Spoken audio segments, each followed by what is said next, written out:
Guys, good morning. Hey, it's Mike here, the other half of Mike and Angie Diamonds, team 3 and 3, outside of East Coast Boxing, getting ready to go inside, and here we go. Matt Amayo, kick some ass. Okay, real quick this morning.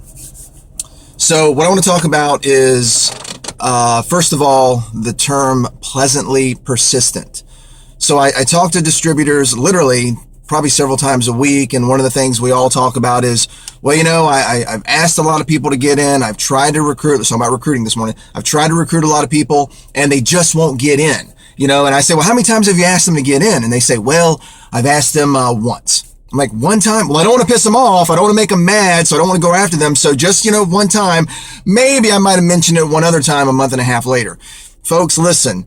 In the rule, I should say, the rule of sales is this: 3 to 7 contacts to take someone from being a suspect to a prospect to a client. To a customer to a client. What's the difference in a customer and a client? A customer is somebody that might buy one product from you. A client is somebody that buys a multiple line of products from you, and they're all in. They never leave. All right. So 3 to 7 contacts, 3 to 7 contacts. Now, by the way, you might sit down with someone and say, Mike, that's not true because I talked to one person, they got right in. Yeah, but you might have been the 3rd, 4th, 5th, 6th, or 7th contact they've received about a business of this type. Maybe they were recruited or someone talked to them about another business, 2, 3, 4, 5 times, and they weren't ready. But then you talked to them about it, and all of a sudden, it was the right day, the right time they got in. However, a lot of the times, you're going to talk to prospects for the very first time ever, and so you're going to have to do the proverbial follow-up. We say it all the time. Follow-up is the key to success. Another way to say follow-up, I've always, talked about and preached in my days of sales training and stuff, is being pleasantly persistent. I always have to go back and use Matt and Alicia as an example. Matt and Alicia, true story, asked Angie and I to get into this business when they first got in. Folks, that was almost 3 years ago. So for almost, I would say probably two solid years, they just consistently followed up with us. They were pleasantly persistent. Every time that, you might want to consider this, maybe think about this. They pleasantly persistent. What if after the first time or even second time they asked us to get in, almost 3 years ago now, what if after the first or second time they asked us to get in, they just said, you know what, Mike and Angie just don't want to get in, so forget it, we'll never ask them again. Here's the deal. We're diamond level distributors. I know that's not that big of a deal, but you know what we're going to be? Black diamond. There's no way we'll quit. I'm not quitting no matter what. If you can't figure that out by now, you're missing the boat, folks. You're looking for me. You're looking for Angie. You're looking for Matt. You're looking for Alicia. That's what you're looking for. You're looking for us. And guess what? We're out there. The problem is you give up too quickly. You're not pleasantly persistent. What are you worried about? Pissing somebody off? I piss off people on a daily basis. Who cares? Work your warm market. Friends and family, okay, most of them don't get you. Oh, I know Mike. I know who he is. He's never going to build this thing. Bullcrap.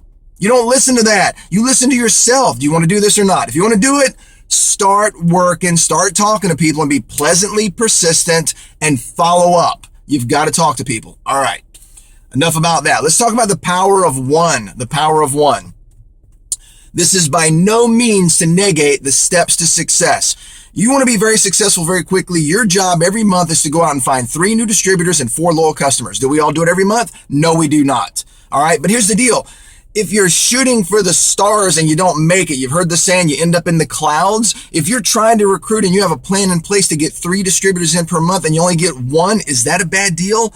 That's not a bad deal. The goal is you've got to at least go out and get somebody in every month. So let's just talk about the power of one, what one will do for you. If everybody in this business put 1 distributor in a month, just 1.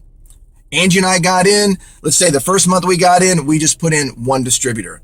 Then the second month we put in just 1 distributor, and the one from the month before just put in 1 distributor. And then the third month we all put in just 1 distributor. Follow me? The number doubles in your organization every month. So how many distributors do you have in 12 months? If everyone could just get 1 DT in per month, how many? Let's do the math. See, 1, 2, 4, 8, 16, 30, 2,048 distributors in 12 months. 2,048 distributors you would have in your downline. What if only a 10th of them actually built the business? You'd be an ambassador diamond in probably 18 months. If everybody got one person in just for fun, if everybody got just one distributor per month into their business, how many distributors would you have in 18 months? Over 131,000 distributors. Folks, the power of math. It's real simple. It's just a numbers game. It's just a numbers game. Now, is everybody going to get one in a month? Sadly, no. I say you should wake up on the first of every month and you should not sleep until you get one distributor in. After that, you can take a nap. Okay? Take a nap, rest a little bit, keep going for your other two distributors, complete your steps to success. But if you're not getting in one distributor a month, folks, come on, let's go. You're saying, well, Mike, I don't want to make people mad. I don't want to be pushy. Be pushy. Be a little more pushy. You know, I wish Matt and Alicia would have been a little more pushy with us. I wish to God we would have got in a long time ago. I get it. We all say to be nice in their own time. But you know what? People got to be pushed over the fence. They're sitting on the fence. It's your job to knock them right off the fence. That's your job. That's your job. How bad do you want it? How bad do you want this? If you just want to keep getting up and going to work every day, fine. But I don't. I'm ready to take a break. I am ready to sit on the beach with my wife. I'm ready to have a Corona Light right now. I'm ready to just get done with the work at hand. The work at hand. Last thing, green carpet. Green carpet's coming up. Angie and I are hopping in the Jeep first thing tomorrow morning, and the crack of butt, we're going to drive all the way down to Florida. Look forward to meeting a lot of you for the first time at Matt and Alicia's team meeting tomorrow night at the hotel after the meeting. So we're excited. Why do we go to green carpet? Why do we go to these events? Why do we, tell everybody to leave us alone, go to hell? We're going no matter what. We don't care. I don't care if we're broke. We'll find the money. I don't care. We're going. Why do you go to these events? Why is it so important? Why do you got to stop with the excuses about why you can't go? The reason why you have to go is because, folks, anytime in life that you need to get better at something, you've got to be around people that do what you do. You've got to go hear it from the people that are in charge of the company, the CEO, all the people that are in charge. You want to go hear it from the horse's mouth. You want to get fired up. You want to have this kind of fire coming out of your mouth. You've got to have believability. And some of you, I'm convinced, you just don't have believability. You don't believe it yet. You still got bills to pay. You're still going to work every day. You're still trying to find a job. You're still struggling. Come on. Get hungry. You've got to want this. You got to want it bad, really bad. And some of you just don't, because you get up every day and life hits you in the face. If I told you folks some of the crap that's been going on in our personal lives, you wouldn't believe it. I swear to God, you wouldn't believe it. Maybe in a few weeks, I'll talk to Angie. We might put some of that stuff out, but you wouldn't believe it.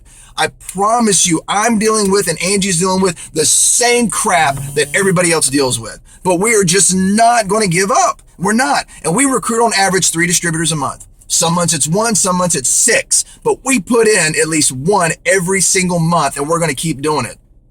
Are you going to do it? You got to get the green carpets. You got to go to the conference. You got to go to one team, one mission events. You got to have team meetings. You got to get around people that are doing what you want to do all the time, as often as you can. Give up the excuses. I personally don't buy them. I'm sick of it. I don't make them. When you're all in, like we are, and I can speak for Matt and Alicia and several other people, when you're all in, there's no such thing as anything else getting in your way. There is no such thing. There's no such thing. Family member dies, okay. You might get a pass on that one, but everything else doesn't matter. It's just an excuse. One last thing to teach you here real quick. The law of reciprocity, a little sales thing, and then we'll end it. Law of reciprocity comes from the word reciprocation. People tell me all the time, Mike, I really don't know how to talk to people. I'm really afraid and everything. You got to start listening. Listen to what the person is saying that you're talking to. That's key one. Listen to what they're saying. And then, based on what they're saying, you want to give them a genuine compliment. Genuine. You can't say, oh, that's a nice shirt you have on today. Or that's a nice skirt you got on. That's not a genuine compliment. It may be nice. You may like it, but that's not a genuine compliment. A genuine compliment is, wow, Matt, Alicia, very nice meeting you guys. Very impressed with the fact that in such a short period of time, you've built your business up to this presidential, diamond level, and you're just, really doing great. And, it's got to be a genuine compliment.